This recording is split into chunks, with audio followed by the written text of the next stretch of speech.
वृन्दावनेश्वरि तवैव पदारविन्दम्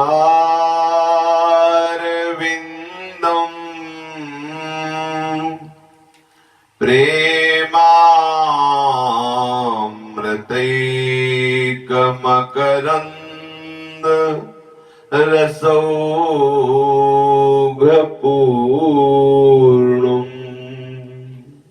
हृद्यर्पितं मधुपते स्मरतापमुग्रम्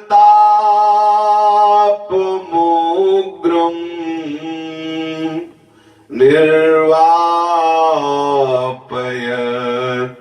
परमशीतलमाश्रयामि निर्वापयत् परमशीतलमाश्रयामि। श्रीमद् श्री वृंदावन धाम की जय। श्री वृंदावन श्री वृंदावन श्री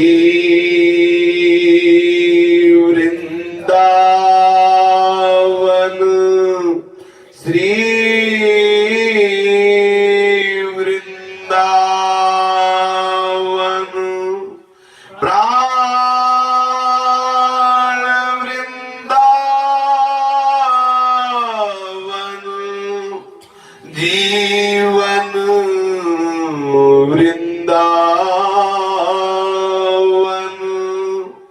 सर्वस्व वृंदावन श्री वृंदावन श्री राधा वल्लभ लाल की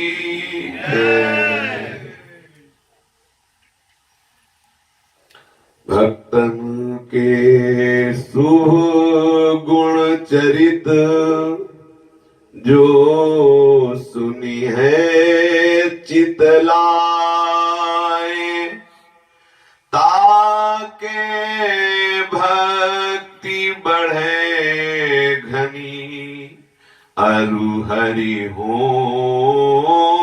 ही साए अजहू सोच विचारी के गई भक्तन पद ओट हरि कृपालु सब पाछिली क्षमी है तेरी खोट हरि कृपालु सब पाछिली छवि है तेरी खोट। यदि प्रभु की घनीभूत भक्ति हृदय में चाहिए तो भक्तों के चरणों का आश्रय लें, भक्तों के शुभ गुण चरित्रों का एकाग्रता पूर्वक श्रद्धा पूर्वक श्रवण करें, मनन करें और उन्हें अपने आचरण में उतारें तो आपके हृदय में घनीभूत भक्ति होगी, अर्थात किसी भी तरह विकार का प्रवेश नहीं हो, ऐसा संपूर्ण हृदय भक्ति आनंद से भर जाएगा। पीछे जो भी अपराध हुए हैं भक्तों के चरणों का आश्रय लेने से हरि कृपा कर देते हैं, समस्त अपराधों को मिटा करके उसके हृदय में एक विशुद्ध प्रेमानंद का अंकुरण हो जाता है। हरि बड़े करुणामय हैं, जो उनके दासों से प्रीति करता है तो बहुत शीघ्र रिझते हैं। भक्तों के चरित्र श्रवण करने से सबसे पहला लाभ ये होता है कि हमारा अहम नष्ट हो जाता है। हमें लगता है अगर साधन मार्ग में भी है कि हम अच्छे साधक हैं, पर जब हम किसी महापुरुष का चरित्र सुनते हैं तो सब अहम गलित हो जाता है कि हाय, इनकी चरण धूल के बराबर भी हम नहीं है। ये बड़े लाभ की बात होती है। भक्तों का संग, भक्तों के चरित्र का श्रवण, मनन, चिंतन, यही देहाभिमान को नष्ट करता है। श्री सेवक जी ने, महाराज ने भी कहा है, तिनकी संगति रहत जाति कुल मद सब नंसै। समस्त मदों का नाश हो जाता है। भक्तों के चरित्र श्रवण करने से दैन्यता आ जाती है। भक्तों के चरित्र श्रवण करने से हरिनाम में प्रीति होती है, हरिचरणों में प्रीति होती है। ऐसे ही महामहिमा में परम भागवत बाल भक्त श्री ओम प्रकाश जी के हम पावन चरित्र का कथन श्रवण करते हैं। कल प्रसंग का विश्राम हुआ था कि ओम प्रकाश जी का जो रहने का कमरा था वो साक्षात वो मंदिर बनाए हुए थे।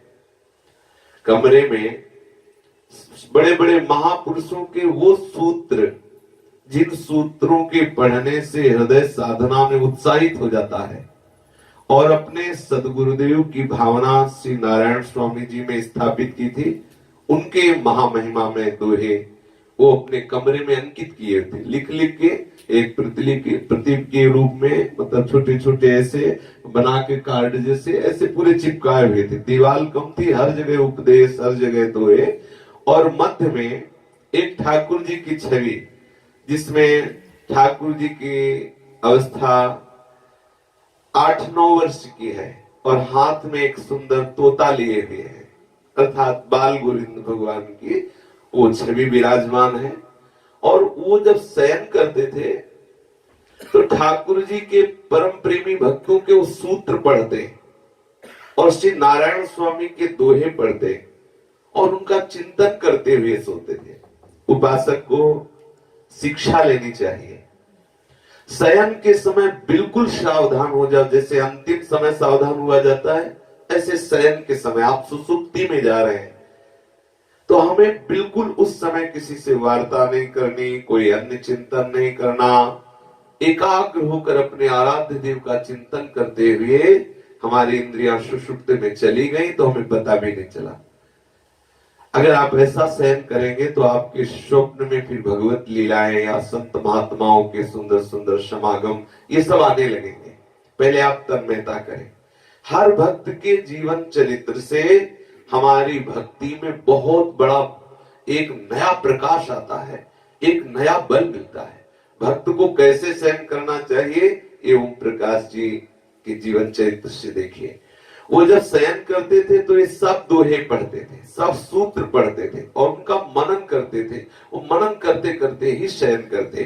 कल उन दोहों का अपने लोग गान कर रहे थे जो श्री नारायण स्वामी के दोहे अंकित किए हुए थे अपने कमरे में कि उर्मे दाह प्रवाह दृग रह रह निकले आह मर मिटने की चाह हो यही प्रेम की राह उर्मे दाह प्रवाह दृग रह रह निकले आ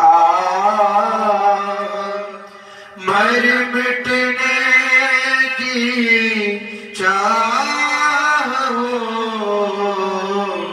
यही प्रेम की राह। प्रेम प्रेम सबको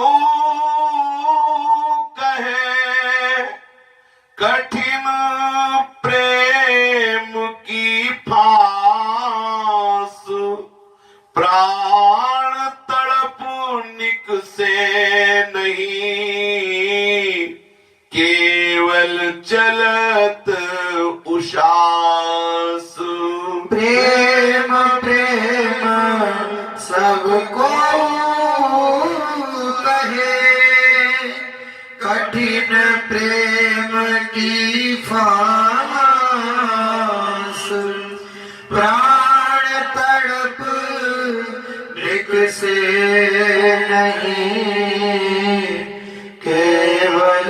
चलत उसास।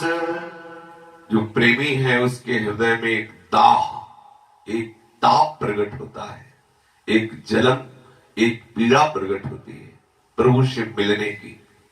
उर्मे दाह और प्रवाह दृग, नेत्र जब हृदय में प्रभु मिलन की ज्वाला जगी तो हृदय द्रवित हो गया, ताप लगते ही, और नेत्रों से प्रवाहित होने लगा अश्रु। उर्मे दाह प्रवाह दृग, रह रह निकले आह, हाय कब कृष्ण मिलेंगे, आह कब प्रभु मिलेंगे। आंखों से अश्रु बह रहे, हृदय में एक विचित्र कोटि की ताप, विचित्र कोटि की जलन है।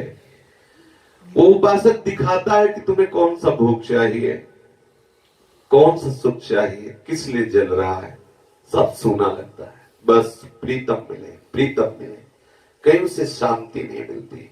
बस एक ही बात बने, प्रीतम मिले, प्रीतम मिले, एक ही। और आंखों से आंसू बह रहा है, रह रहकर आह निकलती है। अहो भाग्य जिसके जीवन में ये लक्षण आ रहे हैं। मर मिटने की चाह, मैं अपने प्रीतम के लिए प्राण त्याग दूं, ऐसी उसके हृदय में चाह। बड़ी विचित्र कोटि की ये चाह प्रकट होती है। ये चाहे श्री कृष्ण प्रीतम मानकर या आत्मस्वरूप प्रीतम मानकर, ऐसा होता है। जो विशुद्ध आत्मबोध प्राप्त करना चाहता है उसके अंदर भी ऐसी विरहाग्नि प्रकट हो जाती है। पूज्यपाद सिवड़िया बाबा जी महाराज के हृदय में भी संन्यास हुआ तो विचार किया कि ये दंड का निर्वाह मैं नहीं कर सकता, मुझे आत्मबोध चाहिए। गंगा में दंड को प्रवाहित कर दिया।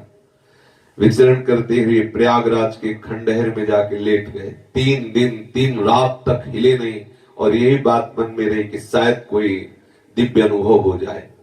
जब कोई अनुभव नहीं हुआ तो उठने की सामर्थ्य नहीं। कितना दृढ़ संकल्प। 3 दिन 3 रात, ना खाना न पीना, न लघुशंका, न सोच, न हिलना न डोलना, कितनी तीव्र मुमुक्षा। फिर एक व्यक्ति जा रहा था, बाबा ने इशारे से बुलाया, वो नजदीक आया। उसने कहा बाबा तुम्हारा शरीर तो जकड़ गया, मालिश करनी पड़ेगी तेल से। बोले नहीं, सन्यासी तेल का स्पर्श नहीं करता, तुम ऐसे ही थोड़ा दाब दो जिससे शरीर चलने लायक हो जाए। उन्होंने ऐसा ही चेष्टा की। बाबा फिर गंगा किनारे चल पड़े। फिर विचार आया अब मैं जी के क्या करूं। देखो जैसे श्री कृष्ण प्रेम में विरहाग्नि में मर मिटने का उत्साह होता है, ऐसे आत्मबोध प्राप्त करने वाले उपासक में भी होता है, जिज्ञासु में भी होता है। बोले मर मिटने की चाह। गंगा का तीव्र प्रवाह बह रहा था। पूज्य पादुड़िया बाबा के मन में आया कि बस अब जीना नहीं, किस हेतु जिए, हमें वो स्फुरणा ही नहीं हो रही, मैं कैसे उस परम तत्व का अनुभव करूं। कमंडल था वो भी फेंक दिया गंगा जी में। विचार किया कि तैरना आता है, कहीं तैरने न लगूंगा। संकल्प किया नहीं तैरूंगा। और ऊंचाई पर जाकर कूदने ही वाले थे तो अंदर से प्रेरणा हुई, क्या कूदने से तुम्हें तत्वबोध हो जाएगा। और जलन हुई, फिर क्या करूं। पास में शंकर जी का मंदिर था, वहां गए और लेट गए। बड़ी नास्तिकता सी छाई हुई है, क्या करें, कैसे क्या करें। ये देखो विरह, उसी में भगवान नर नारायण का प्रादुर्भाव होता है और उनको परम महिमा में 2 श्लोकों से बोध कराते हैं। जी ही उन 2 श्लोकों का स्फुरण हुआ, बस बाबा की वो दिव्य बोध वाली उपासना प्रारंभ हुई। 18 घंटे पद्मासन में बैठना। 18 मिनट बैठने के बाद देखो शरीर में क्या होता है। 18 घंटे सिद्धासन में गंगा की झाड़ियों में बैठे, बस वही उन 2 श्लोकों के सूत्रों का चिंतन करते हुए अपने स्वरूप एक कवल केवल ग्रासन में का पाते।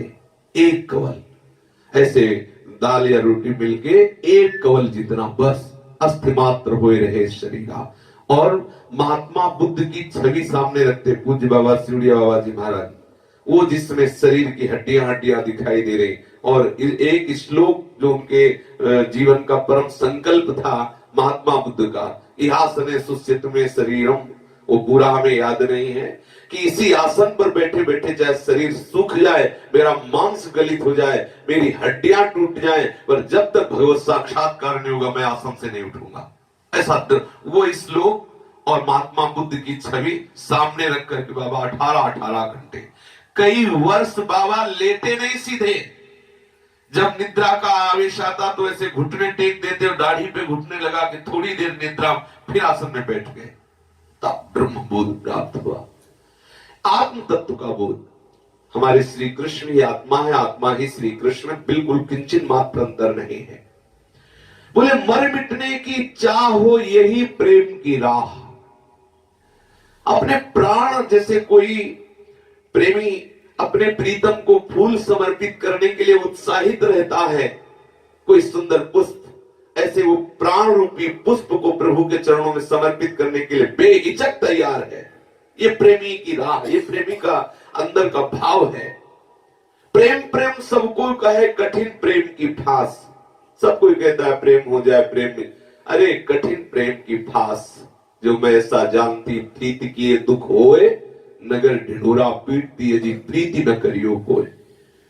जो प्राण तड़पते हैं जब प्रीतम के लिए और निकलते नहीं, उस दशा का ये वर्णन है। जो मैं ऐसा जानती प्रीति किए दुख होए, प्रीतम के मिलन के लिए प्राण तड़प रहे और निकल भी नहीं रहे हैं। प्रेम प्रेम सबको कहे कठिन प्रेम की फांस, प्राण तड़प लेकिन निकसे नहीं, केवल चलत वो सांस, लंबी सांस ले, कब मिलेंगे कब मिलेंगे। नहीं खान पान ते भावे, कोमल वशम सुहावे, सब विषय लगे ते खारा है, हरि आशिक का मग न्यारा है। कब हूं हंसे रोवे, कब हूं नाचत करे गुणगान, नारायण तन सुधि नहीं, लग्यो प्रेम को बान। कबहू हंसे रोवे, कबहू नाचत करे गुणगान, नारायण तन सुधि नहीं, लग्यो प्रेम को बान। कभी वो प्रेमी किसी भगवत लीला का चिंतन करके हंसता है, कभी दहाड़ मार के रोता है, कभी प्रीतम के सानिध्य का अनुभव करके आनंद में भरकर नृत्य करता है, कभी उच्च स्वर से गुणगान करता है। ये प्रेम का बाण जिसके हृदय में लगता है, उसे फिर अपने प्रीतम के सिवा न कुछ सुनाई देता, न दिखाई देता, न सुहाई देता है। प्रेम बाल जिहिला गिया, औषधि लगत न ताही, सिसक सिसक मर मर जिए, उठे कराही कराही। प्रेम बाल जहिला गिया, औषधि लगत न ताही, सिसक सिसक मर मर जिए, उठे कराही कराही। वहाँ विरहिल बोरी भई, जानत ना कोई भेद, अग्नि बरे जियरा जरे, भय कले जे छेद।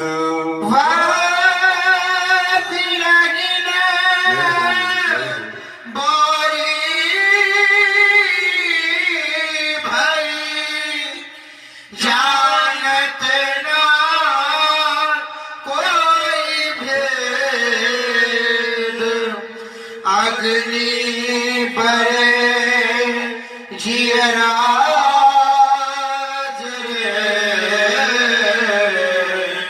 भय कलेजे छे।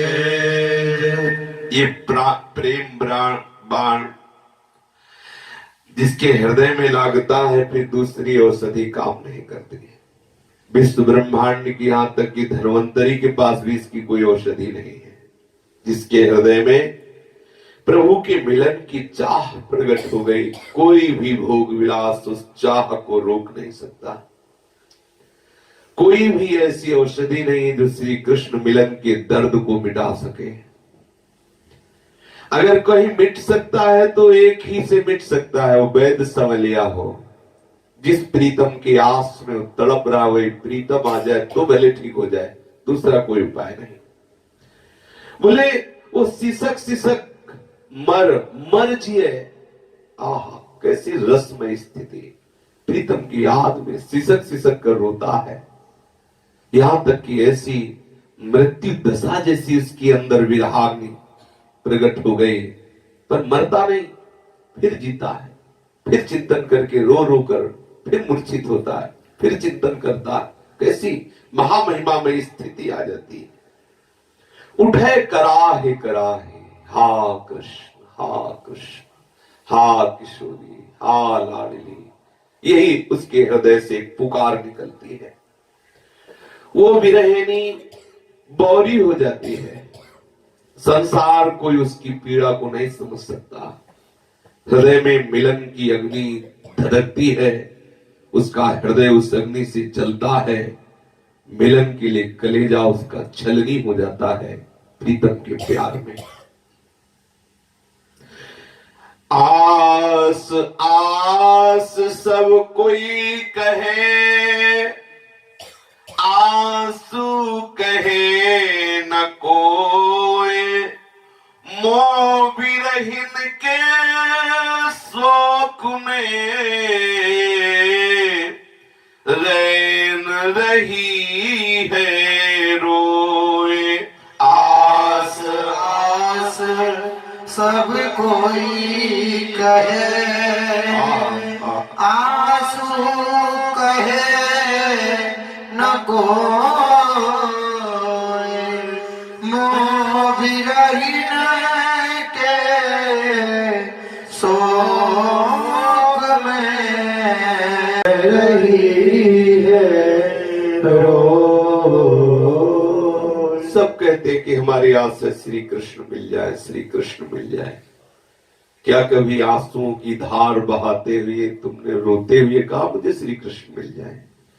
कभी एकांत में क्या आंसुओं की धार से युक्त होकर बोले कि मुझे श्री कृष्ण मिल जाए? कैसी तुम्हारी आस कि तुम प्रीतम के मिलन में मुस्कुराते हुए करो मुझे श्री कृष्ण मिल जाए। तुम्हारे आंखों से अश्रु की धारा बहनी चाहिए। आस आस सब कोई कहे, आंसू कहे न कोई। आंसू में भर करके कोई बिरला ही बोलता है। बोले यहाँ मोह विरहिन के शोक में मेरे तो इतने आंसू गिरते हैं कि स्वयं रात्रि रोती है मुझे देख करके। मेरा रोना देख करके स्वयं रात्रि रो रही कि इसे ठाकुर जी मिल जाए। जिस पर तुम हो रीझते क्या देते बलवीर। रोना धोना सिसकना आहों की जागीर। जिस पर तुम हो जीते उसे क्या देते बलवीर। रोना धोना सिसकना आहों की जागीर। कहाँ कहूँ गति प्रेम की बड़ी मिलन की पीर। लोचन भूखे दरस के भरी भरी ढारत नीर। कहा कहूँ गति प्रेम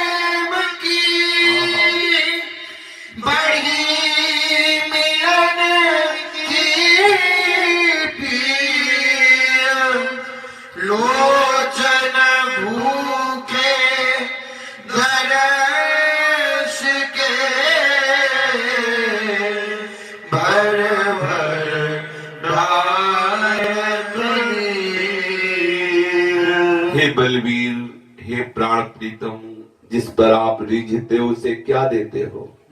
बोले रोना धोना सिसकना आहो किया जागीर, तड़पना सिसकना रोना आह भर के पुकारना, जिस पर प्रभु रिझते ये संपत्ति प्रदान करते हैं। कैसे बताऊं कि प्रेम की जब वृत्ति आती है, प्रेम जब उदय होता है तो कैसी मिलन की पीड़ा प्रकट होती है। नेत्रों में समस्त चेष्टाएं समा जाती हैं, भूख प्यास देखना सुनना सब नेत्र हो जाते हैं। अर्थात एकमात्र अपने प्रीतम को देखना, एकमात्र प्रीतम के नक्शिक माधुरी में डूबना, केवल एक नेत्र, सब अंग मिट कर केवल नेत्र हो जाते हैं, सब चाह मिट कर केवल नेत्र हो जाते हैं। उसकी भूख लोचन भूखे दरस के, भर भर ढारत नीर, बार बार आंसू निकलते हैं।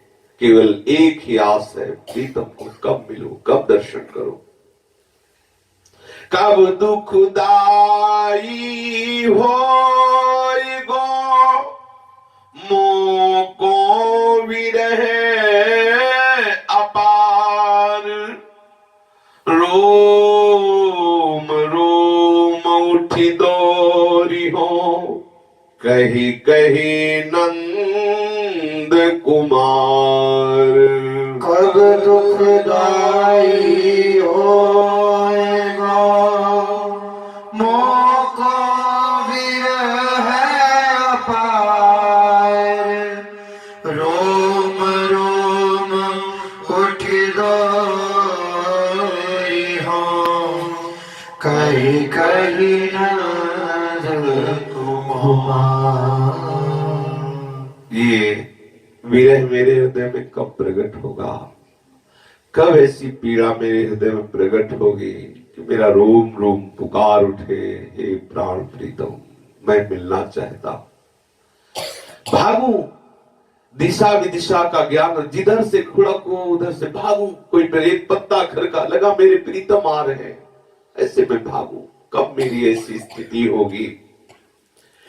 हेरत डोली हो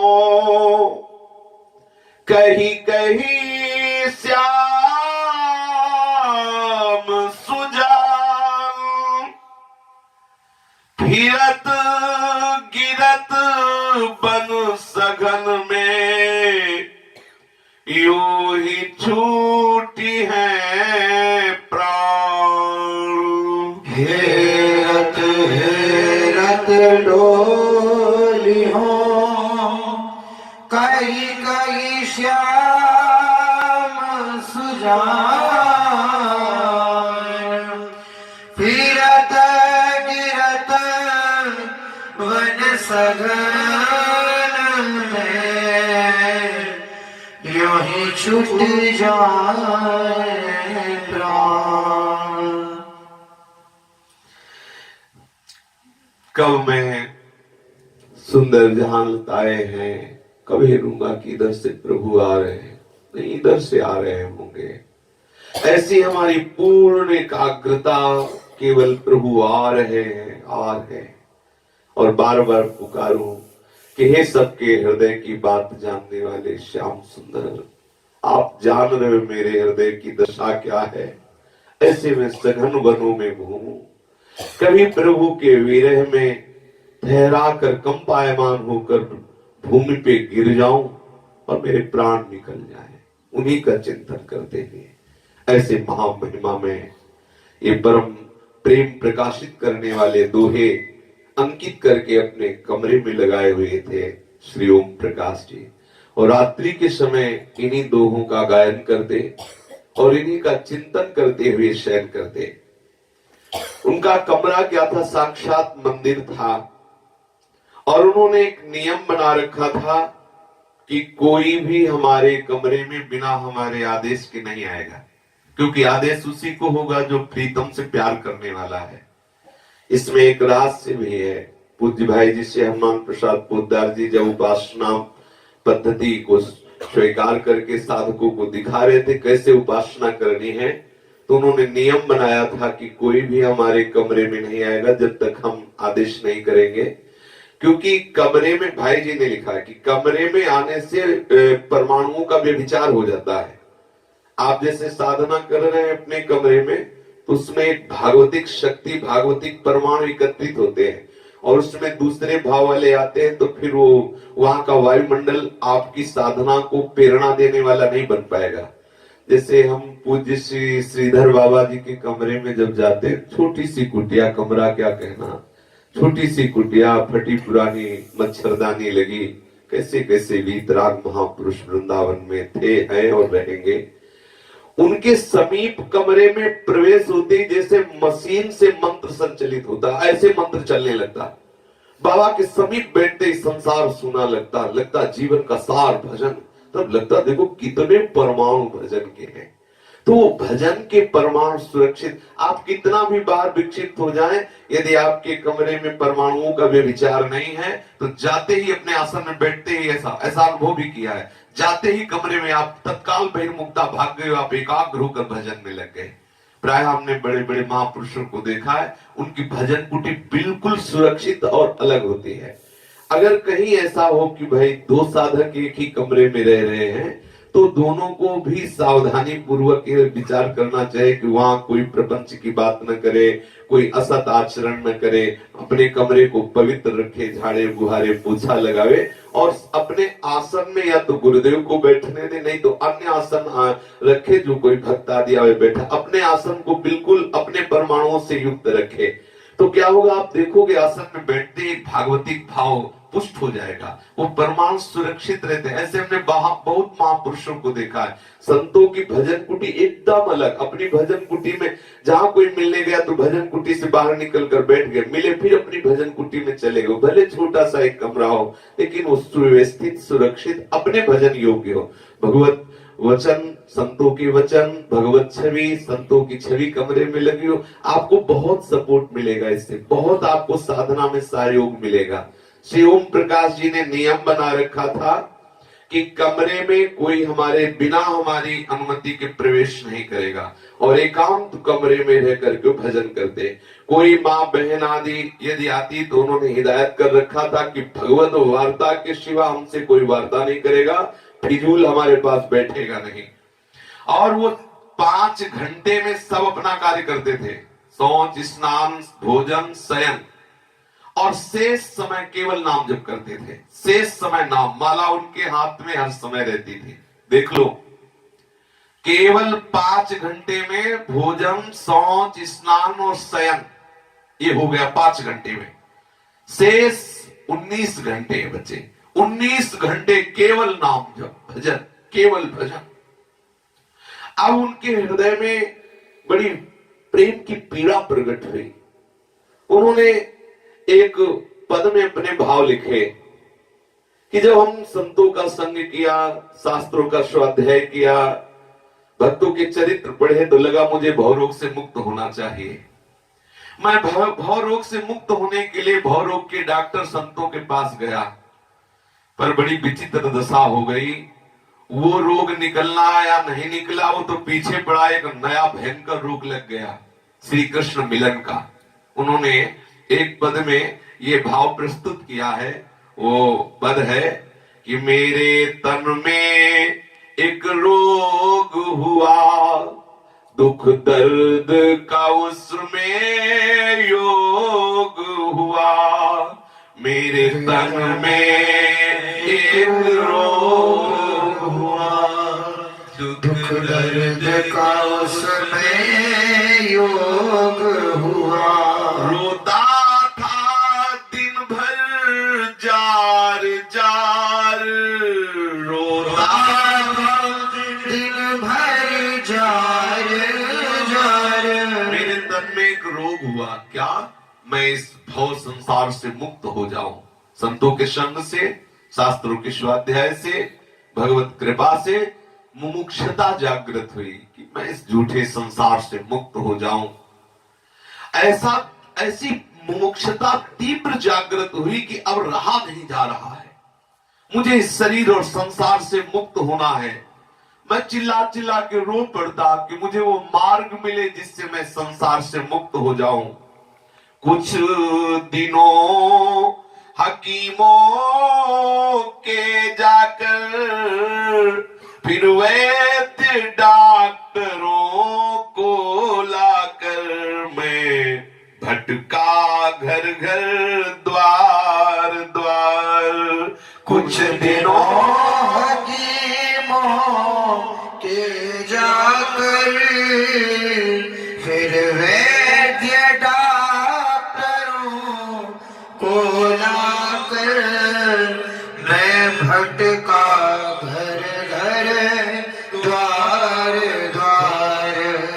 मैं बहुत दौड़ लगाई, कभी इन संत के पास, कभी उन संत के पास, कभी किसी भक्त के घर में, कभी किसी, कोई मुझे उपाय बता दे मैं कैसे इस संसार और शरीर से मुक्त हूं। डॉक्टर भी अपनी कर हारे, वो वैद्य हकीम तो बेचारे, उनकी गिनती किस गिनती में। डॉक्टर भी अपनी कर हारे, वह वैद्य हकीम तो बेचारे, उनकी गिनती किस गिनती में। हार गए, जिनके पास जाता कोई ये बताता, कोई वो बताता, वो बेचारे डॉक्टर क्या जाने कैसे रोग नष्ट होता है। अरे ये किस गिनती में, शिव विरंचिका मोहि को है बपुराण। बड़े बड़े दिव्य ज्ञान वैराग्य से युक्त महापुरुषों को भी माया आकर्षित कर लेती है, ये छोटे मोटे भक्तों की बात क्या। अब मैं बहुत लाचार हो गया, सब ओर से जब लाचार हुआ, तब मन में एक विचार हुआ, है अद्भुत शक्ति बिनती में। सब ओर से जब लाचार हुआ, तब मन में विचार हुआ, है अद्भुत शक्ति विनती में।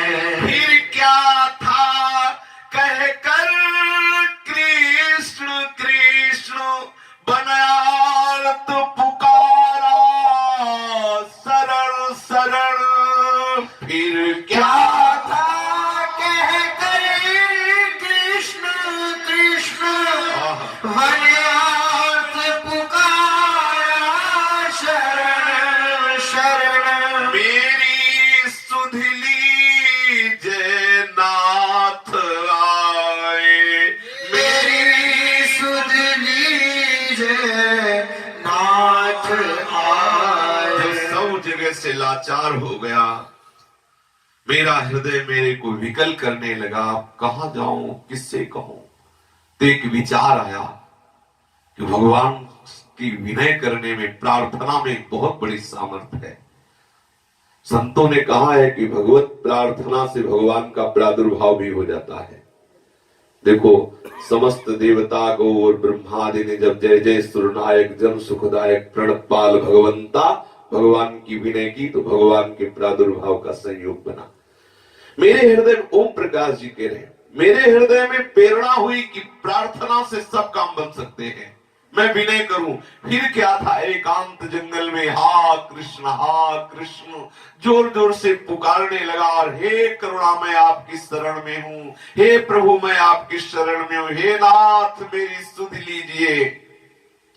अब वो रोग घटा, एक रोग बढ़ा, उंगली से जा पहुंचा पकड़ा, था गया लेने कुछ दिया जाए। वो रोग घटा, एक रोग बढ़ा, उंगली से जा पहुंचा पकड़ा, था गया लेने कुछ दिया जाए। वो दूर हुआ, यह चढ़ आया, वे रहूं विरह सा बढ़ाया, करता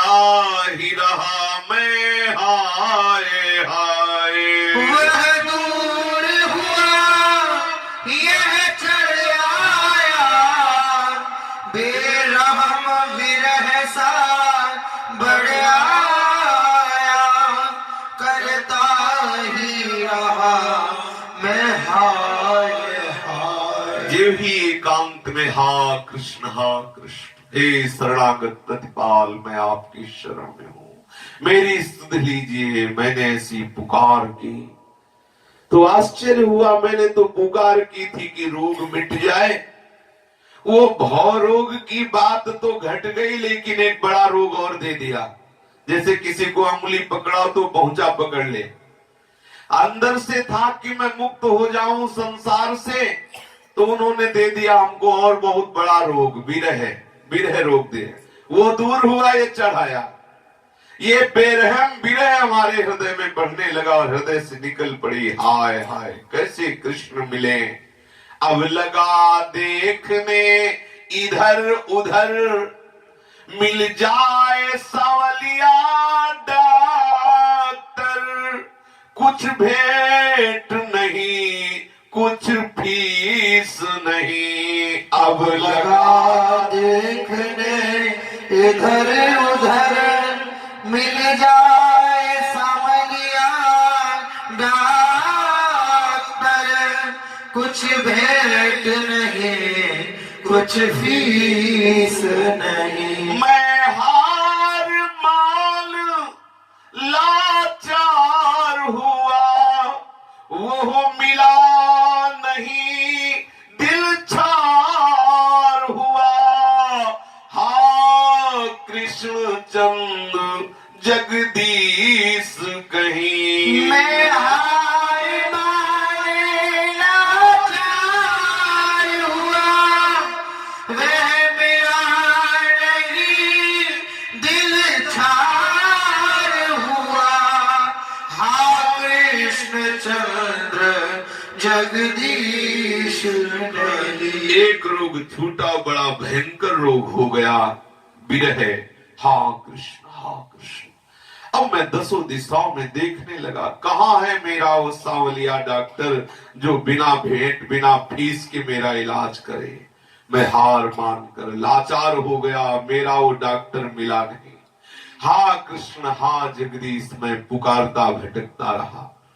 तुम निरुपाय के हो उपाय, पकड़ूं मैं काकी शरण जाए। यह रोग भी तुम्ही दूर करो, तुम निरुपाय के हो उपाय, पकड़ूं मैं काकी शरण जाए। यह रोग भी तुम ही दूर करो। अंधों के आगे क्या रोऊं, अपनी आंखों को भी खोऊं। दो दर्श विनय मंजूर करो। अंधों के आगे क्या रोऊं, अपनी आँखों को भी खोऊं। दो दर्श विनय मंजूर करो। हे प्रभु, जिसके कोई उपाय नहीं होता उसी के आप उपाय बनते हो। किसकी शरण में जाऊं, किसके चरणों को पकड़ूं, जिससे जो विरह रोग दिया है इसका फल मिले, अर्थात आपका साक्षात्कार हो। ये संसार अंधे हैं जो माया में लगे, इनके आगे क्या रोऊं, अपनी आंखों को भी खो दूं। हे कृष्ण कृपा करो, मुझे दर्शन दो। ऐसी भाव भरी वेदना से श्री ओम प्रकाश जी प्रभु को पुकारते। वो व्याकुल होकर किसी को अपनी बात जनाते नहीं, व्याकुल होकर अपने श्री कृष्ण रूपी डॉक्टर की खोज करने लगे। जो लोग और साधनों में लगे हैं, जो लोग और आकांक्षाओं की चाह करते हैं और आकांक्षा करते हैं मुझे भी मिल जाए, मेरी आदि आदि है, वो इस रोग को क्या जाने। श्री ओम प्रकाश जी का हृदय प्रतिपल श्री कृष्ण के मिलन के लिए तड़पने लगा। ये हृदय में एक ही चाह करते कितनी शीघ्र मुझे प्रभु दर्शन दे, दूसरी कोई चाह नहीं रह गई। ये सबसे बड़ी बात होती है, जिसके हृदय में एक ही चाह रह जाए, प्रभु मुझे कैसे मिले, वो समझो प्रभु के समीप पहुंच गया। इनका विरह इस कोटि का कि बाहर से इनको अच्छे कपड़ा पहनना अच्छा न लगने लगा। बहुत कम कपड़े पहनते, अधिकतर शरीर को खुला रखते, छत पर जाकर के सोते, जिससे कमरे में सोने पर रोने पर लोग जान जाएंगे कि रो रहे। छत में ऊपर जाके रात्रि में लेटे लेटे प्राय आकाश की ओर देखते और गंभीर विचार करते। सर्दी में भी खुला शरीर रहना ज्यादा पसंद करते, उनको सर्दी बहुत कम लगती। और वो कभी किसी दूसरे की कोई बात करने लगे तो तुरंत हट जाते थे, चाहे अच्छी हो या बुरी, किसी की बात नहीं। तात सुनो मायाकृत गुण और दोष अनेक, गुण या उभय न देखी देखी स्वविवेक। किसी की कोई बात नहीं सुननी, मेरे प्रीतम की बात सुनाओ तो ठीक है, नहीं तो नहीं सुनना हमें। कोई अच्छा है बुरा है भगवान जाने, मेरे प्रीतम की बात मुझे सुनाना है। बोधयंता परस्परम, अगर बात करनी है तो प्रीतम की बात करनी। कथयन्ति च माम नित्यम तुष्यन्ति च रमन्ति च। और वो कभी किसी के गुण दोष पर दृष्टि भी नहीं देते थे, ना किसी की बुराई करते थे, ना किसी की बुराई सुनते थे, ना बुराई करने वाले को पास बैठने देते थे, ना उसके पास बैठते थे। सर्वदा वे प्रभु चिंतन करते हुए बाहर से प्रसन्न मुख दिखाई देते। कपड़ा यद्यपि धुला हुआ पहनते, पर वो बहुत कीमती हो या बहुत अच्छा हो ऐसा भाव नहीं था। कभी कभी कपड़े में बटन भी नहीं होती थी, लेकिन वो धुला हुआ होता था, अर्थात पवित्र वस्त्र। एक विचित्र प्रकार की मस्ती में हर समय भरे रहते थे। प्रकृति का सौंदर्य देखकर उसमें डूब जाना इनका स्वभाव था।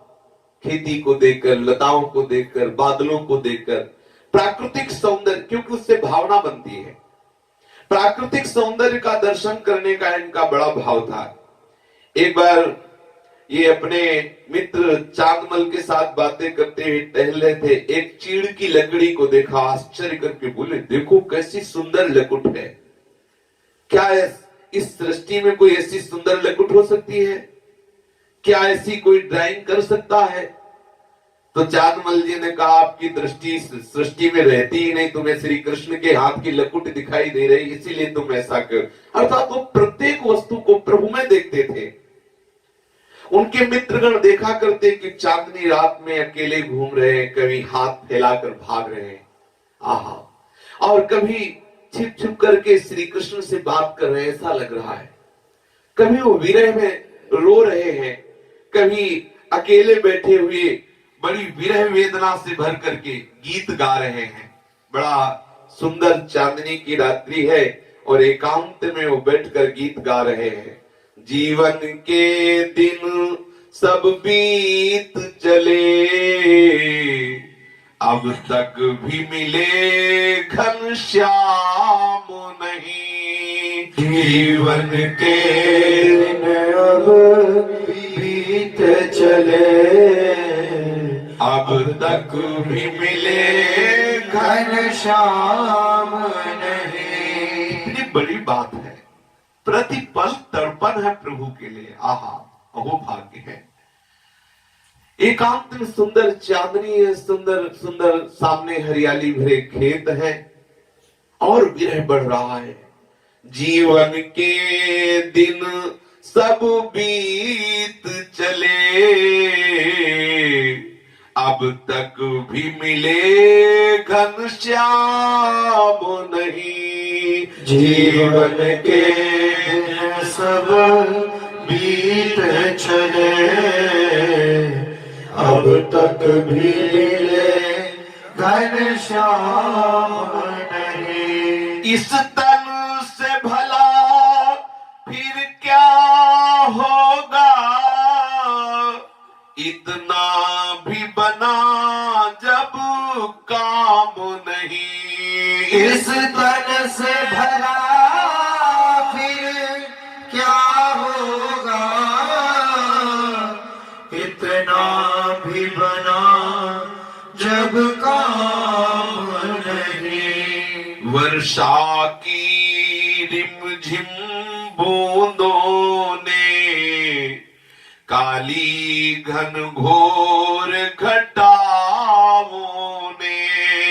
वर्षा की रिमझिम बूंदों में, काली घन घोर घटाओं में, सावन की उस हरियाली में लहराती ललित लताओं में, सावन की उस हरियाली में लहराती ललित लताओं में, झर झर झरते उन झरनों में, नदियों की उन धाराओं में, झर झर झरते उन झरनों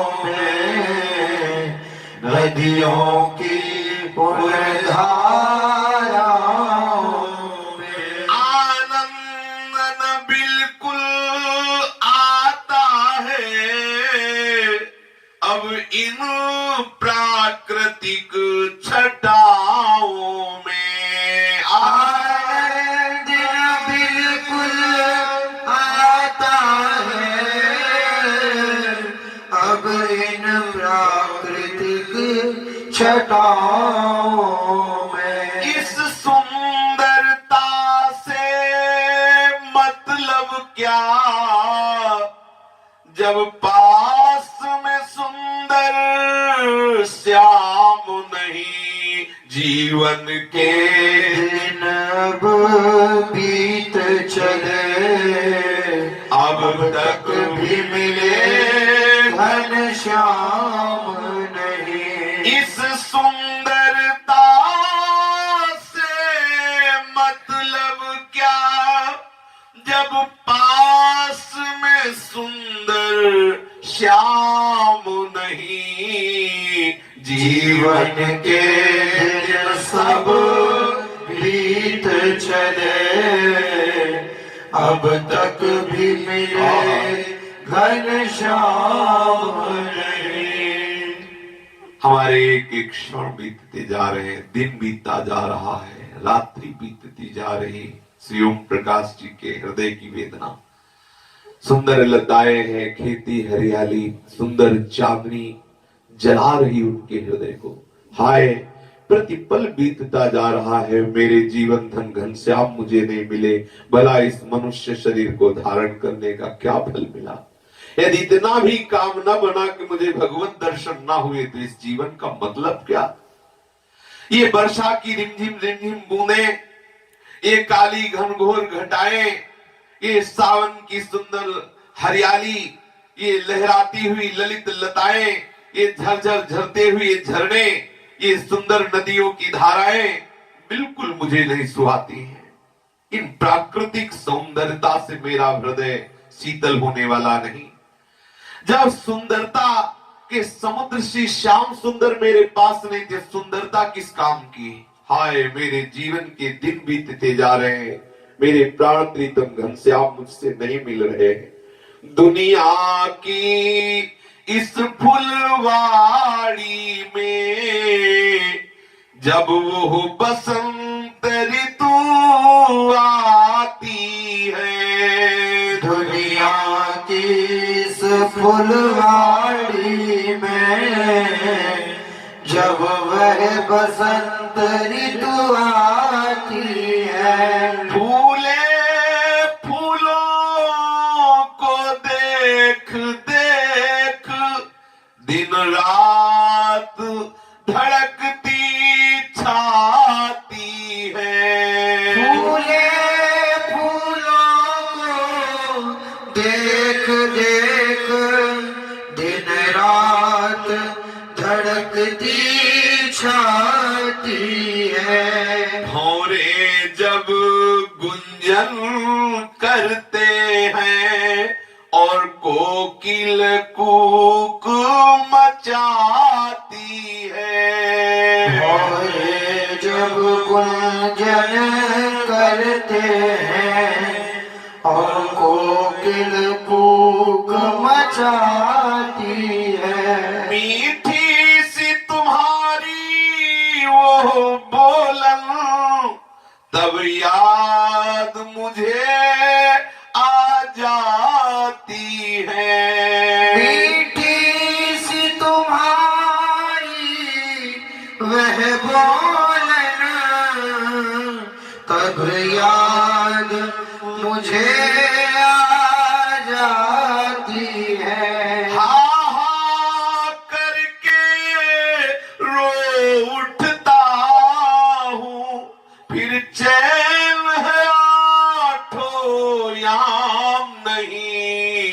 जीवन के दिन सब बीत चले, अब तक भी मिले घनश्याम नहीं। आहा करके रो उठता हूँ, फिर चैन है आठों याम नहीं। जीवन के दिन सब बीत चले, अब तक भी मिले घनश्याम नहीं। ये दुनिया की फुलवाड़ी, इसमें जब बसंत ऋतु आता है, सुंदर सुंदर फूले हुए पुष्पों को देखता हूं तो मेरी छाती जलती है, मेरा हृदय धड़कता है। ये जब भौरे गुंजार करते हैं, जब कोकिला कुहुक मचाती है, तो मीठी सी तुम्हारी बोलन की याद आकर के हा कृष्ण मैं बेचैन हो जाता हूं। हा कृष्ण मुझे आठों याम चैन नहीं है। मेरे जीवन के दिन बीतते जा रहे हैं, मेरे घनश्याम तुम अब तक नहीं मिले। जब शरद चंद्र न भूमंडल को अपनी किरणों से धोती है, जब शरद चंद्र नभ मंडल को अपनी किरणों से धोती है, उस खिली चांदनी में सारा संसार सुखी हो सोता है। उस खिली चांदनी में सारा संसार सुखी हो सोता है।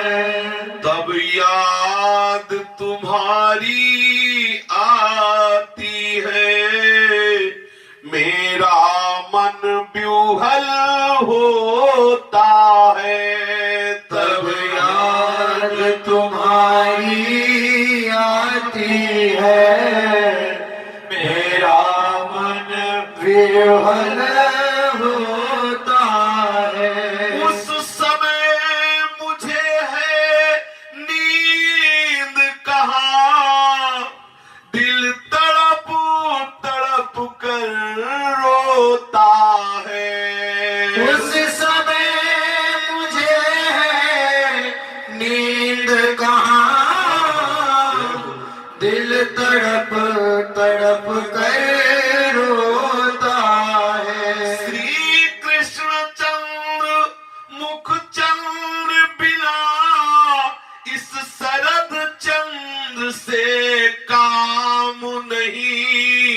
जीवन के दिन सब बीत चले, अब तक भी मिले घनश्याम नहीं। श्री कृष्ण चंद्र मुख चंद्र बिना इस शरद चंद्र से काम नहीं।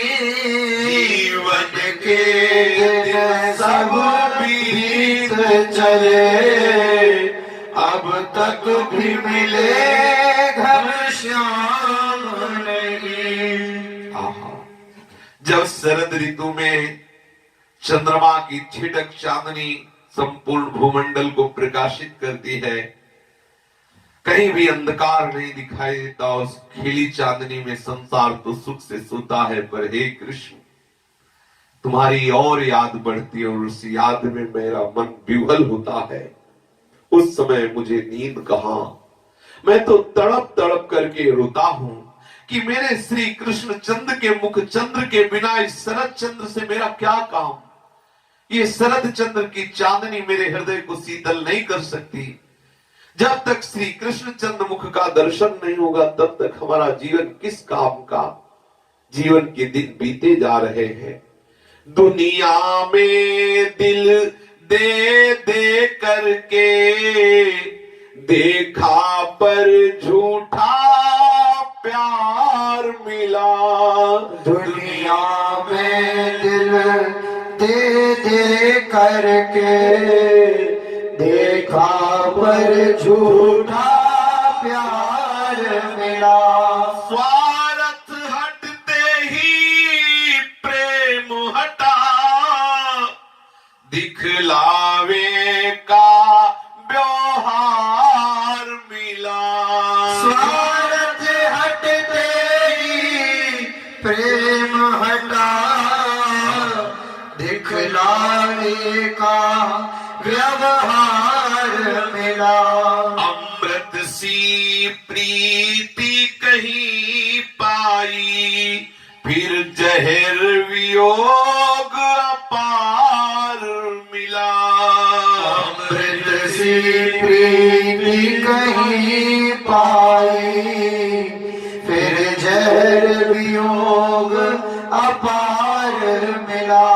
सब कुछ मंथन कर देख लिया, संसार में कुछ ना सार मिला। सब कुछ मंथन कर देख लिया, संसार में कुछ ना सार मिला। जीवन के दिन सब बीत चले, अब तक भी मिले घनश्याम नहीं। जीवन के दिन सब बीत चले, अब तक भी मिले घनश्याम नहीं। दुनिया में मैंने देखा, जिस जिसको दिल दिया देखा सब झूठे हैं। कोई सच्चा प्यार करने वाला नहीं। जहां उसके मन की ना हो, जहां उसके स्वार्थ की पूर्ति ना हो, तो दिखाई दिया उसका कैसा व्यवहार है। अगर मैं अमृत से भी प्रीति करूं तो कहीं उसको सुख मिल रहा है तो मुझे प्यार का नाटक करके फंसाना चाहता है, और जहां उसकी अनुकूलता की पूर्ति ना हुई तहां वो बीस ही बीस देता है। संसार में प्रीति करने वाला कोई नहीं। अगर कोई प्रीति को निर्वाह करने वाला, प्रीति को समझने वाला है तो हे प्रीतम घनश्याम केवल आप ही हो। आपके बिना मेरे जीवन में विश्राम कहां, एक एक पल बीतता जा रहा है। हे श्याम सुंदर आप कब मिलोगे। ऐसे श्री ओम प्रकाश जी के हृदय की विरह वेदना बढ़ने लगी। उनके मित्रों ने देखा कि उनके प्रतिक्षण हृदय में व्याकुलता होती। उन्होंने प्रार्थना की कि ऐसा विरह मेरे हृदय में कैसे प्रकट हो। तो श्री ओम प्रकाश जी ने एक चार्ट का निर्माण किया और उस चार्ट को छपवाया और कहा कि हर साधक इस चार्ट से अपने आचरणों की परीक्षा करे। यदि इस चार्ट के अनुसार आप सर्वदा कार्य करेंगे, अपनी चेष्टाओं को इस चार्ट के अनुसार रखेंगे, तो आपको बहुत जल्दी ही बड़ा लाभ कम दिनों में हो जाएगा। और अपने मित्रों को, प्रत्येक मित्रों को कहा कि आप चार्ट अपने साधन कमरे में रखें और आप ही इसके जज हैं। आप खुद जज बनकर इस चार्ट में निर्णय करें कि आपने कितनी गलती की, आपने कितना सुधार किया, आज इस चार्ट के किस लक्षण में आपने दोष किया। और वो चार्ट है जो श्री ओम प्रकाश जी ने बनाया, वो है ब्रह्म मुहूर्त में जागना। 3 बजे 4 बजे के अंतर में ही जग जाना चाहिए। जगते ही ऊषा पान करना, जलपान करना, फिर शरीर को थोड़ा घर्षण करना, वायु सेवन करना, मुख में पानी भर करके आंख में पानी ऐसे डालना जिससे नेत्र ज्योति पुष्ट होती है। दांतों की सफाई करना, तुम्हारे नाखून साफ होने चाहिए, तुम्हारा सिर स्वच्छ होना चाहिए, तुम्हारे कपड़े स्वच्छ होना चाहिए, और सुंदर फिर जो आपने स्नान के लिए योग्य समझाओ, जैसे मुल्तानी मिट्टी है या आदि आदि, उससे मलकर शरीर में स्नान करें, या अपने जैसे बाबा जी लोग हैं ऐसे स्नान करें। वो तो विद्यार्थी जीवन में ऐसा वर्णन कर रहे हैं। स्नान करने के बाद जरूर व्यायाम करें। सूर्यासन है और भी आसन है और भी व्यायाम है, और सादा ताजा और थोड़ा आहार करें। समस्त इंद्रियों को पवित्र रखें। मूत्र त्याग के समय मौन और सावधानी रखें कि मूत्र की छिट्टियां तुम्हारे शरीर में ना पड़े, क्योंकि तुम साधक हो। खड़े खड़े लघु शंका करना या उद्दंडता पूर्वक लघु शंका करना, आपकी छिट्टियां पड़ रही, कैसे आप पवित्र रह सकते हैं। और रात्रि में जल्दी सोना, सुबह जल्दी जगना। किसी से भी किसी भी तरह का द्रोह ना करना। ये दृढ़ विश्वास रखना कि मैं इसी जन्म में भगवान को प्राप्त करूंगा। कभी किसी के दोष ना देखना, अगर दिखाई दे जाए तो वो आप अपनी त्रुटि स्वीकार करें, उसे प्रणाम करें। सदैव पवित्र संकल्प करना। समस्त स्त्रियों के प्रति मात्र भाव रखना। किसी से भी लोभमयी वृत्ति से न मिलना। कभी घमंड भरे वचन न बोलना। किसी से क्रोध न करना। किसी से ईर्ष्या न करना। समस्त इंद्रियों को शास्त्र संयम में रखना। गुरु और ईश्वर भक्ति में रहना। अहिंसा, किसी को भी मन वचन कर्म से दुख ना पहुंचाना। जब बोलना तब सत्य बोलना। पूर्ण ब्रह्मचर्य रहना और धैर्य धारण करना। किसी भी स्थिति में विचलित ना हो। नित्य जो नियम आपने लिया है या जो आपको दिया गया है, नित्य नियम का पूर्ण निर्वाह होना। एक नियमावली लिखे, मुझे इतना जप, इतना पाठ, इतना ये जो भी दिनचर्या है, पूर्ण नियम निर्वाह करना। नियमित, ठीक समय पर जो साधना हो ठीक समय पर हो। आपका व्यवहार सादगी से युक्त होना चाहिए। आप दृढ़ प्रतिज्ञ हो, जो कह दे उसका पूरा निर्वाह होना चाहिए। आपको लंगोटी बंद रहना चाहिए। बढ़ना तो ब्रह्मचर्य आवश्यक, ब्रह्मचर्य आवश्यक है तो लंगोटी या लंगोटी अवश्य पहनना चाहिए। श्री नरसिंह मेहता जी ने भी कहा है, काछ वाच मन निश्चल राखे, धन धन जननी तेरी है। जिसका लंगोट पवित्र है, जिसके वचन पवित्र है, जिसका मन पवित्र है, उसके साथ भगवान खेलते हैं। बड़ा ब्रह्मचर्य का बड़ा योग है भगवत प्राप्ति में। पीछे ब्रह्मचर्य की भी चर्चा हुई है। ब्रह्मचर्य की चर्चा सुननी चाहिए और ब्रह्मचर्य धारण करने का उत्साह रखना चाहिए। प्रभु और शास्त्र ये सब आपको बल देंगे। शास्त्र का मनन करो तो बल मिलता है। प्रभु की कृपा से आप में वो बल आएगा जिससे आप ब्रह्मचारी रहेंगे। सदग्रंथों का अवलोकन करें। साधु महात्माओं की संगति करें। किसी भी तरह का कोई भी नशा नहीं होना चाहिए। जब बोलना हो तो बहुत कम बोलने का स्वभाव बनावे, और कभी खर्चा करना हो तो कम पैसे वाली वस्तुएं खरीदें। और माता पिता गुरु इन सब की भक्ति हृदय में रखें। गुरुदेव की आज्ञा पालन करें, कर्तव्य पालन करें। अपने शरीर की सेवा किसी से ना करावे। ये बहुत सुंदर चार्ट है, बहुत सुंदर। अगर आप इस चार्ट से चलेंगे तो बहुत शीघ्र आपका भगवत प्राप्ति का उत्साह बढ़ जाएगा। ये स्वयं से किसी से भी सेवा न ले। क्यों? बूढ़े थोड़ी है, रोगी थोड़ी है, दो को ही सेवा लेने का अधिकार है। तो शरीर वृद्ध हो गया हो, शरीर काम न कर रहा हो, या शरीर रोगी हो, आप असमर्थ हो, तो उपासक को चाहिए कि जीवन भर त्याग वृत्ति को बनाए रखे। ये उन्होंने चार्ट रखा कि यदि आप इस चार्ट के अनुसार चलेंगे तो जैसे हमारे हृदय में श्री कृष्ण मिलन की चाह है, वैसे आपके हृदय में चाह जरूर प्रकट हो जाएगी। और जब कोई दूसरा परिवार के अलावा इनको धन देता तो मना कर देते, अन्न देता तो नहीं खाते। कहते हमारे पिताजी सदगृहस्थ है और मैं उन्हीं के द्वारा दिया हुआ ही भोजन पाऊंगा, दूसरों का नहीं, क्योंकि दूसरों का भोजन खाने से भजन की वृत्ति क्षीण हो जाती है। विरक्त को चाहिए भिक्षा वृत्ति से, और गृहस्थ को चाहिए अपने सतधर्म की कमाई से। अभी अभी छोटे बालक हैं तो अपने माता पिता के कमाए हुए अन्न से ही उदर भरते हैं। विरक्त को चाहिए कि ये सावधानी रखे कि भिक्षान्न के सिवा व्रत करे। पूर्व हमारे जो गुरुजन हुए हैं, महापुरुष जन, ये भिक्षा नहीं मिली तो सैकड़ों जगह भोजन व्यवस्था होने पर भी नहीं पाया, क्योंकि वो भिक्षावृत्ति से है। आज हमारा प्रारब्ध है, हम क्यों इस प्रारब्ध में बाधा डालें? आज हमारी स्वामी जो इच्छा भूखे रहे, मैं क्यों पाऊं? मेरी अगर मुझे पवाना होता तो 4 घर गए थे वहीं से मिल जाता, अगर मुझे मीठा पवाना होता तो उन घरों से मिलता। एक बात ध्यान रखो, कभी ये मत सोचना कि कोई महापुरुष आपको बहुत अच्छे अच्छे पदार्थ पवा रहा है तो बड़ी प्रसन्नता से पवा रहा है, इससे सौभाग्य ना माना जाए।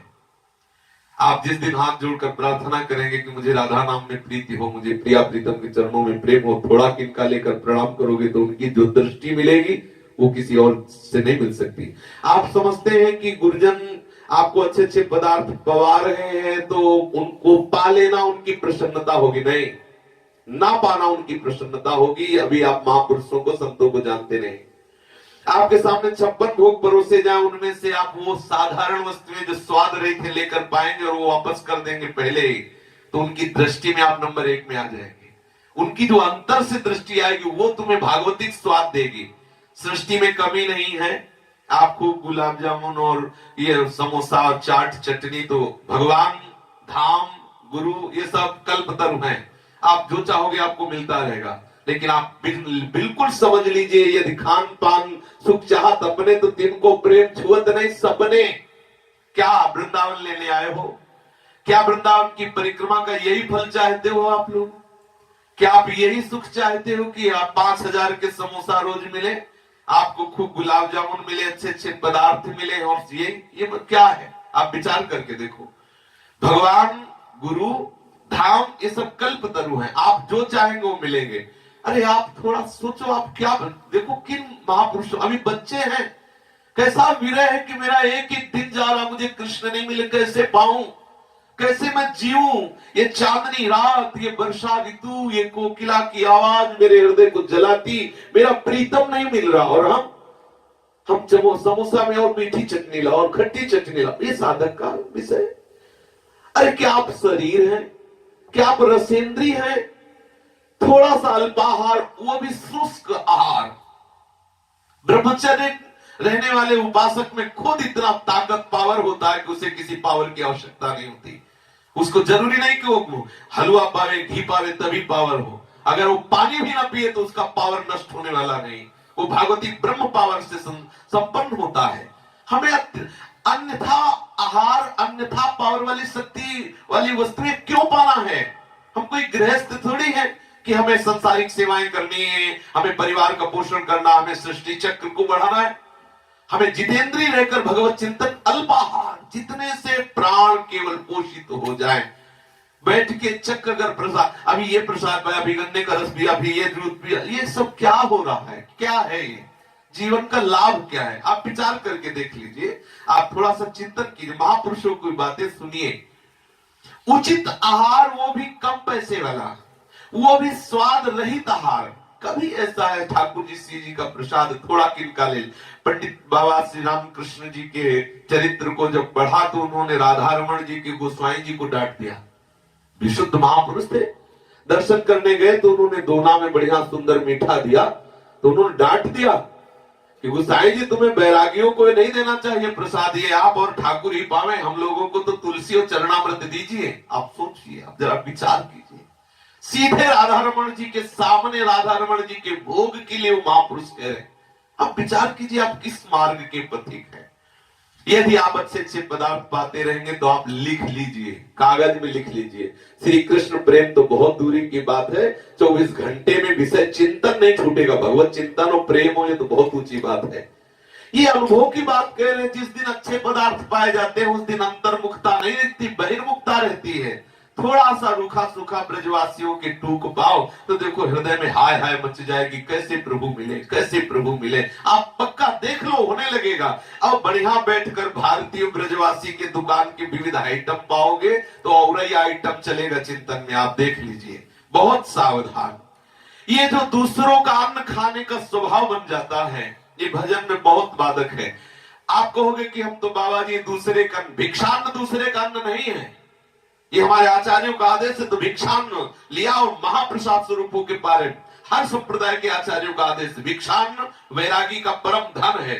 हमारी स्वयं की रसोई है झोली। हम राधे श्याम बोला जो मिला, मीठा मिला, खट्टा मिला, नमकीन मिला, रोटी मिली, रूखा सूखा, हमारा उदर पोषण केवल भिक्षान्न से। यदि भिक्षा सेवी हो तो केवल भिक्षान्न, नहीं मिला जाके वहां बैठ के पालिए, क्या भिक्षा का रंग चढ़ेगा। 3 दिन नहीं मिला, 4 दिन नहीं मिला, मेरे मालिक की इच्छा है आज यही है, अच्छा पदार्थ मिल गया, जय श्री राधे, रूखा मिल गया, जय श्री राधे, जैसा। बहुत सावधान। अगर गृहस्थ हैं और आपने जीवन भर धन कमाया है तो आप अपने धन से पाइए। गृहस्थ है तो दूसरे का अन्न आपके लिए ठीक नहीं है। कहीं भी जाइए तो प्रसाद स्वरूप से किनका ले। श्री ओम प्रकाश जी अपने मित्रों को बराबर सावधान रखते कि खान पान आप अपना ठीक रखिए। एक बार छुट्टी का समय था, श्री ओम प्रकाश जी जयपुर में गए छुट्टियों के समय में। थोड़ा सा प्रसंग है, वो छुट्टियों के समय में अपने घर गए टोक गांव में, और घर में तो कुछ अच्छा लगता नहीं, तो अपने प्रेम को छिपा करके वहां एक अन्नपूर्णा पहाड़ था, वहां एकांत में पहाड़ की ओर गए। सावन का महीना था, हरियाली छाई हुई थी, वहां बैठ के हरियाली देखते ही श्री कृष्ण मिलन का विरह और बढ़ाया। इनको सारा वन सूखा हुआ दिखाई दे रहा है। एक चट्टान पर बैठ करके वो प्रभु की विरह में तड़प करके गा रहे कि सावन ये कैसी बरसात, मेघ गिरे ता गिरते पात, सावन ये कैसी बरसात। सावन तू ऐसे बरस रहा, मेरे नेत्र श्री कृष्ण मिलन के लिए बरस रहे।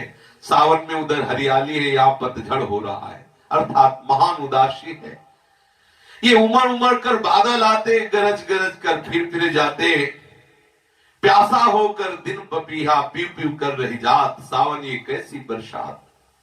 अरे सावन तू मेघ लाता है, बरसाता है, लेकिन ये पपीहा दिन रात प्यासा होकर दीन होकर प्रीतम प्रीतम पुकार रहा है, तेरी कैसी बरसात। संध्या का समय हो गया उसी पहाड़ पर बैठे हुए, और ये बिकल होकर अंदर ही अंदर कृष्ण कृष्ण कृष्ण।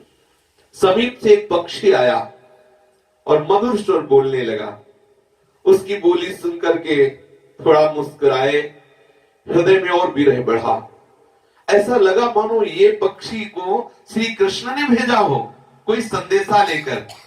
पूछने लगे, क्या तुम्हें श्री कृष्ण ने भेजा है, तुम क्या कहना चाहते हो। इतने में धीरे धीरे संध्या आ गई।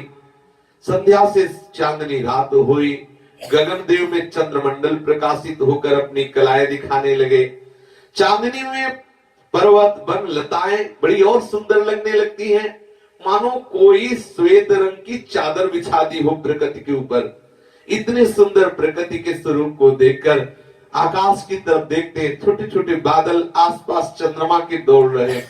उनको लगा कि चंद्रमा तू बादलों के साथ कबड्डी खेल रहा है, मानो उन बादलों से कबड्डी खेल रहा हो चंद्रमा। ऐसे देखकर मुस्कुरा दिए। ओम प्रकाश जी सोचने लगे, आहा, ऐसे ही श्री कृष्ण अपने सखाओं के साथ कबड्डी खेलते होंगे। ये छोटे छोटे बादल सखा है और ये चंद्रमा श्री कृष्ण है। देखो भावुक महापुरुषों की बात, प्राकृतिक कोई भी दृश्य उन्हें अपने इष्ट में तन्मय कर देता है। और इतना सोचते ही हाहाकार मच गया हृदय में कि उस खेल में मैं क्यों नहीं शामिल हुआ, हाय हाय। और रोते रोते आंखें बंद हो गई, एकदम ध्यानस्थ हुए और देखा सामने वृंदावन, देखा सामने उनका प्राण प्यारा सखा श्री कृष्ण अपने अन्य सखाओं के साथ कबड्डी खेल रहा है। बड़ी देर तक तो चुपचाप बैठे रहे, फिर एकदम कूद पड़े उसी कबड्डी में। अर्थात शरीर तो सावधान शांत से बैठे हुए, लेकिन भाव देश में सखा रूप से ओम प्रकाश जी उनके साथ कबड्डी खेलने लगे। खेलने दीजिए, कल देखते हैं क्या लीला होती है। श्री राधा वल्लभ लाल की जय। जय जय श्यामा जय जय श्याम, जय जय श्री वृंदावन धाम। जय जय श्यामा जय जय श्याम, जय जय श्री वृंदावन धाम।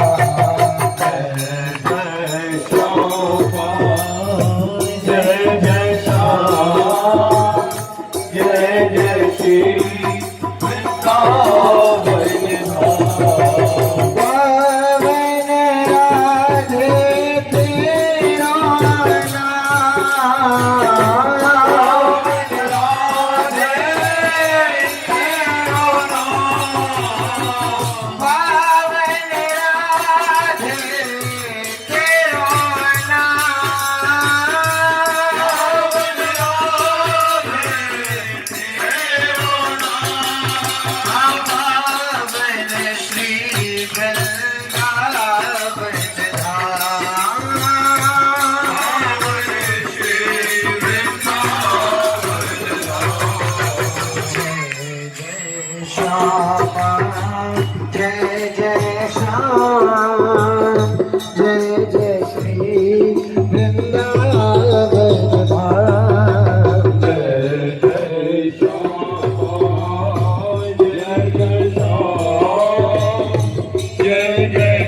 राधे तेरा प्रभु सुरेंद्र वंश चंद्रजू महाराज की, शिव सेवकजू महाराज की, समस्त सहचरी वृंद की, श्री वृंदावन धाम की, श्री यमुना रस रानी की, समस्त संत हरि भक्तन की, श्री